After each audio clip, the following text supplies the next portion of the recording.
अस्सलाम वालेकुम। मेरा नाम है तलहा और आप देख रहे हैं फॉरेक्स प्लैनेट। तो बहुत से दोस्तों ने भाइयों ने रिक्वेस्ट की थी कि आप ऐसा किया करें कि एक वीडियो हिंदी में और उर्दू में बना दिया करें, ताकि जिन लोगों के लिए लैंग्वेज एक बैरियर है वो ख़त्म हो जाए। तो उनकी रिक्वेस्ट पे आप जानते हैं कि वीकेंड है तो मोस्टली फ्री ही होते हैं वीकेंड पे ट्रेडर। सो ये हम ट्राई कर रहे हैं एक वीडियो उर्दू और हिंदी में बनाने का, कि अगर इस पे अच्छा रिस्पांस आएगा तो फिर हम आगे भी इंशाल्लाह इस उर्दू वाली वीडियो को कंटिन्यू करेंगे, वरना यही हमारी आखिरी वीडियो होगी उर्दू में। तो अगर आप लोग नए हैं तो आप प्लीज़ चैनल को सब्सक्राइब कर दें और वीडियो को देखें, लाइक किया करें। हमारे लिए सिर्फ यही एक मेहनत का फल होता है कि वीडियो लाइक हो जाए। देखें, आप जितना लाइक करेंगे वीडियो को, उतनी वीडियो दूसरे लोगों तक जाएगी और उन तक भी ये नॉलेज जाएगी, तो उनका भी फ़ायदा होगा, हमारा भी फ़ायदा होगा। लाइक करने के कोई पैसे नहीं लगते, बस आपने क्लिक करना, लाइक हो जाना है।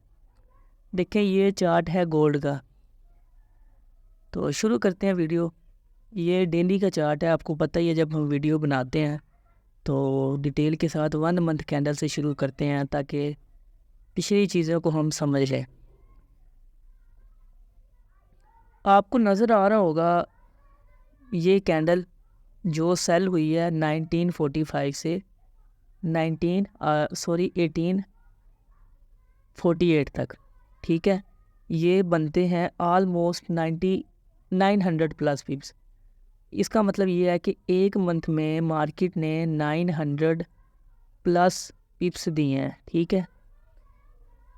ऐसा नहीं होता, मार्केट कभी भी ऐसे सेल नहीं होती जैसे ही हो रही थी, उसको भी हम आगे जाके बात करेंगे।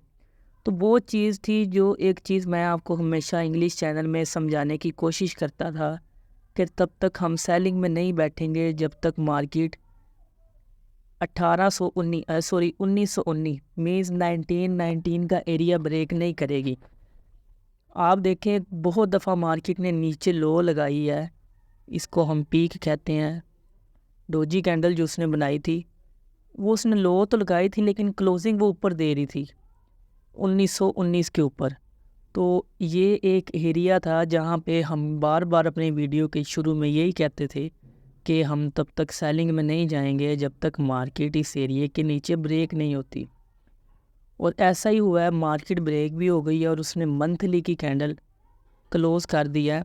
अभी मेरे पास टाइम तकरीबन 5 बज रहे हैं शाम के, और ये मंथ ख़त्म हो गया है और आज अगले महीने की पहली डेट है। ये मैं आपको दिखा सकता हूँ, आज अक्टूबर 1 है, ठीक है।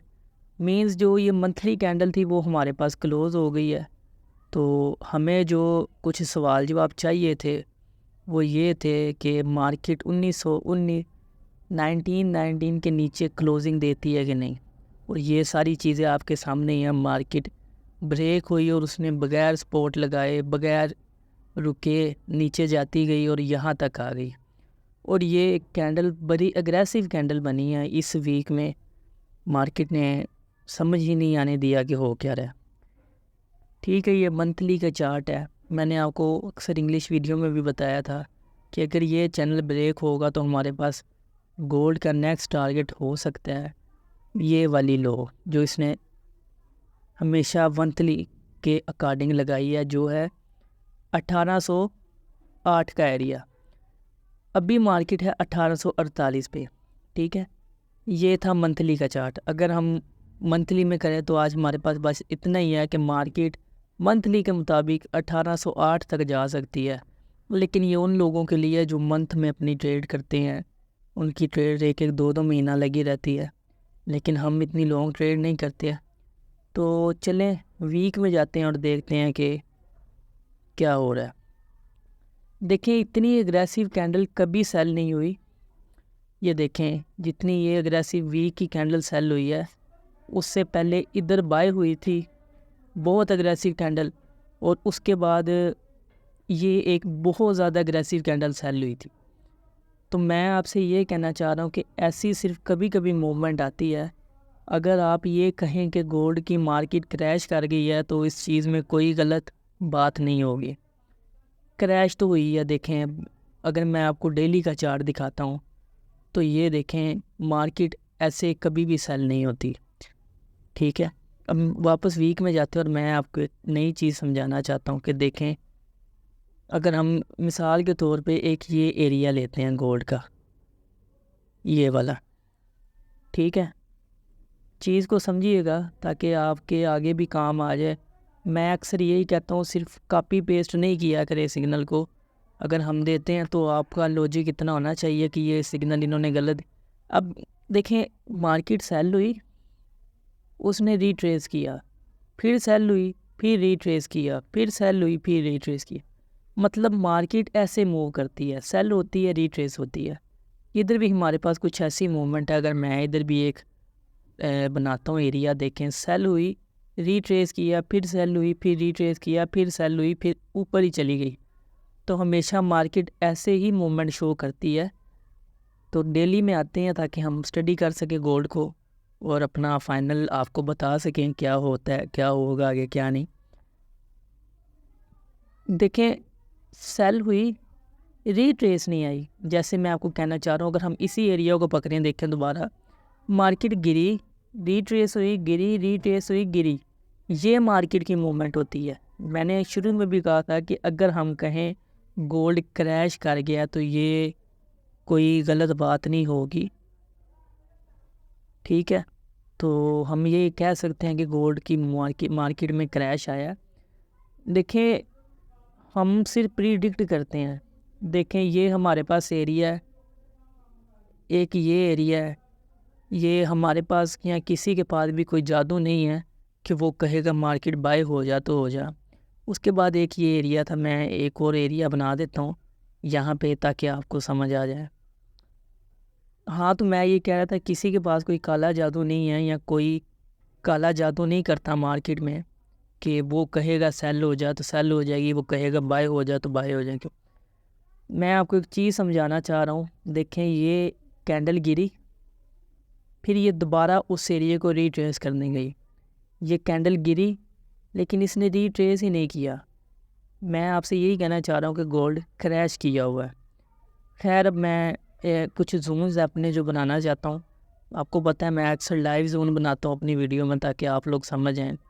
देखें, हमारे पास एक ये जोन था 1900 का एरिया, ये बहुत स्ट्रॉन्ग एरिया था और मैंने आपसे कहा था मार्केट यहाँ से रिट्रेस करेगी, और मार्केट ने बगैर न्यूज़ की एरिया को रिट्रेस ही नहीं की और वो मज़ीद सेलिंग की तरफ चली गई।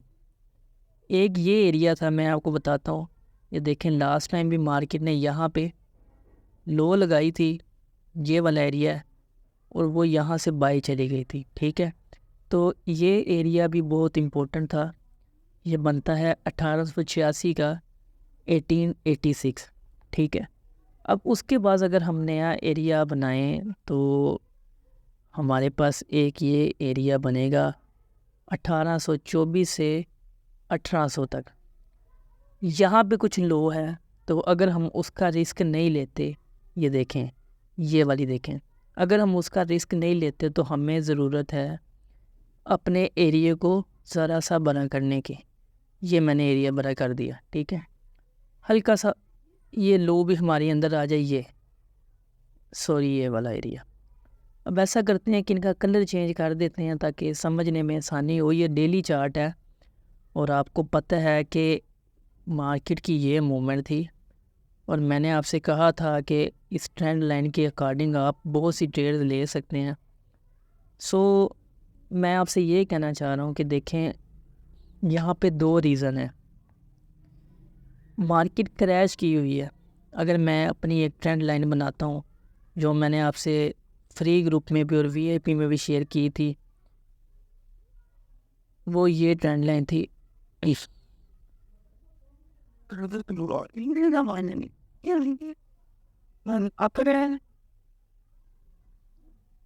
ट्रायंगल मैंने आपके साथ शेयर की थी अपनी एक, और मैंने आपको कहा था मार्केट इस ट्रायंगल में मूव कर रही है, ये वाली, ठीक है। शायद आपको याद होगा, शायद आपको ये देख के याद आ गया हो। अच्छा जी, ये हमारे पास है एक ट्रायंगल, और मैंने आपसे कहा था कि मार्केट इस ट्रायंगल में ही मूव करेगी, क्योंकि वो ऐसे ही मूव कर रही थी। अगर ये ऊपर को ब्रेक हुई ट्रायंगल तो हमें अग्रेसिवली बाइंग देखने को मिलेगी दोबारा इस एरिया तक। अगर नहीं ब्रेक हुई तो हमें अग्रेसिवली सेल देखने को मिलेगी। तो किसी हद तक हमारी ये प्रिडिक्शन ठीक थी, किसी हद तक नहीं लेकिन बहुत हद तक। लेकिन हमें इंतज़ार था उसी रीट्रेस का कि गिरे, एटलीस्ट रीट्रेस करने तो आए, फिर गिरे रीट्रेस करने आए। लेकिन इसने रीट्रेस नहीं किया, ये क्रैश कर गया। ठीक है, बहुत से लोग हैं मेरी तरह, आप भी, सारी बात है, ये गोल्ड का एरिया है 1896, यहाँ से बाई जा सकती है, ठीक। लेकिन ये नहीं गई, बगैर न्यूज़ की इसने ये एरिया खाया और ये फर्दर अग्रेसिव सेलिंग की तरफ जा रही है। देखिए, अब दो हल हैं यहाँ पे हमारे पास कि यहाँ गोल्ड, मैं इस एरिया का ना कलर चेंज कर देता हूँ ताकि मुझे समझाने में और आपको समझने में आसानी हो। ये मैं ग्रीन एरिया कर देता हूँ, ठीक है। इसका भी कलर चेंज करके इसको रेड कर देते हैं और इसको हम ऐसे करते हैं, एक्सटेंड कर देते हैं ताकि आपको पता लगे ये बहुत स्ट्रॉन्ग एरिया था। अच्छा जी, अब देखिए जी, दो ऑप्शन हैं कि यहाँ गोल्ड गिरे, मज़ीद गिरे इस एरिया के अंदर। मैं पेंसिल का भी कलर चेंज कर देता हूँ ताकि आपको समझ आए। अच्छा, यहाँ गोल्ड मज़ीद गिरे इस एरिया तक और यहाँ से ये बाई जाए, ठीक है, अगेन बाई जाए। मैं एक और चीज़ आपको बताना चाहता हूँ कि सोने का सबसे ज़्यादा डीलिंग एशिया करता है, यानी कि पाकिस्तान, इंडिया, बांग्लादेश, नेपाल, चाइना। तो आजकल ना शादियों का सीज़न है एशिया में। इन दिनों अक्टूबर, नवंबर, दिसंबर में बहुत शादियाँ होती हैं। तो शादियों के सीज़न में कभी गोल्ड सस्ता नहीं होता, ये क्रैश हुआ है, मैं आपसे बार बार यही कहना चाह रहा हूँ। अच्छा जी, देखें, यहाँ पे गिरे, ठीक है, और फिर ये बाय चला जाए, जो एक मूवमेंट समझ आती है। जैसे मैं आपको बताता हूँ, लास्ट टाइम भी गोल्ड यहाँ से गिरा था, कुछ दिन वो यहाँ रहा और फिर यहाँ से चला गया दोबारा ट्रेंड लाइन की तरफ। ऐसा ही कुछ हुआ है इधर भी। अगर मैं ये डोजी कैंडल एक्सटेंड करता हूँ तो ऑलमोस्ट 1950 से गोल्ड गिरना शुरू हुआ। वो गिरा यहाँ, ये तो गिरा यहाँ, फिर वो यहाँ पे स्टे करे, रीट्रेस करे और फिर डिसाइड करे उसने सेल जाने के बाय। लास्ट टाइम तो वो बाय चला गया था। एक ये मोमेंट है। अगर गोल्ड रीट्रेस हुए बगैर गिरता है इस ग्रीन जोन पे तो फिर ये बाय कन्फर्मेशन है, फिर हम इसको बाय करेंगे, ठीक है।